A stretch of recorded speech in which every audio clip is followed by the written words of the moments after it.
Have you ever considered the impacts of your past to your present, or ever considered just how connected your life is with others? Hello, I'm Naomi, the host of Letters from the Chosen podcast. In this podcast, I share key moments from my childhood of how I went from life in rural West Africa to life in the United States. And I hope that by sharing my story, you get to see just how intricately involved God is in the details of our lives. In each episode, I hope you will take the time to reflect about your own past and be inspired to share your own story. Please share any insights you gain and let's grow together. I look forward to you joining with me each week. Let the story begin. A tree has fallen. One evening, I came home after dinner time. I was most likely playing out in the courtyard, or I might have been at my aunt's house. I'm not exactly sure where I was that day. My mother had left a dish of food for me to eat, and my sister, Akos, was waiting for me inside our room. She warned me that there had been some cockroaches that had crawled into the food. I dismissed her warning because I thought she was just messing with me so she could get some seconds on that night's dinner. I quickly took a bite until I heard a crunch, and then I felt something cool slowly oozing into my mouth. Blech! I spat out that food so quick, and the sound of laughter erupted and filled the room as the ghost laughed and laughed and laughed some more at my disgusted face. Later that evening, when we settled down to sleep, I curled up in my usual spot, nestled next to my mother. The next morning, I was suddenly awakened by Akos. I remember Akos telling me that our mother had passed in the night. I can't remember my exact emotions in that moment. I can see myself, and the best way I can describe it is panic. I remember calling out to my mother, my voice getting louder and louder each time she didn't respond. And with each cry that I gave, the truth of my sister's words began to settle in more and more in the back of my mind. I remember nudging my mother in an effort to wake her up, but she never woke. A tree had fallen.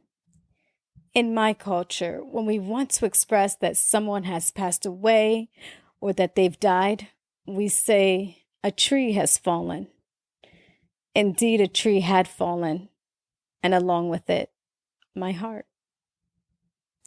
There was a funeral service held for our mother in our courtyard.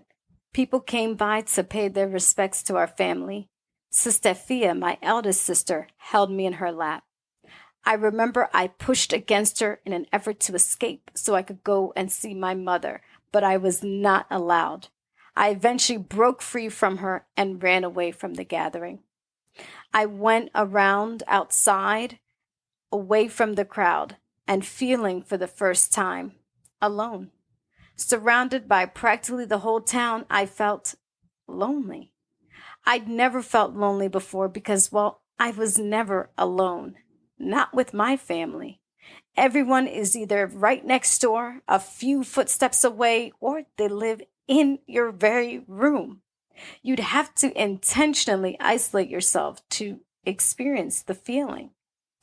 But even when you are by yourself, you are known in your community. Your elder people know who you are, and they know more about your family history than you do. So this was a foreign feeling to me. So this foreign feeling of loneliness and the idea that others did not understand started filling the spot where my mother had once occupied. This unknown feeling would become all too familiar as I grew older into my adolescent years. An unexpected visitor came upon hearing of my mother's passing. It was my father. When I heard that my father had come to visit, I ran off to another house.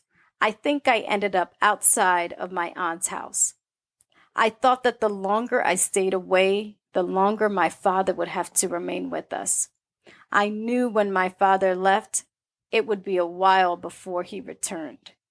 Even at that time, I don't know if I even had any memories of him. One of my friends, or might have been one of the cousins, came and found me sitting outside.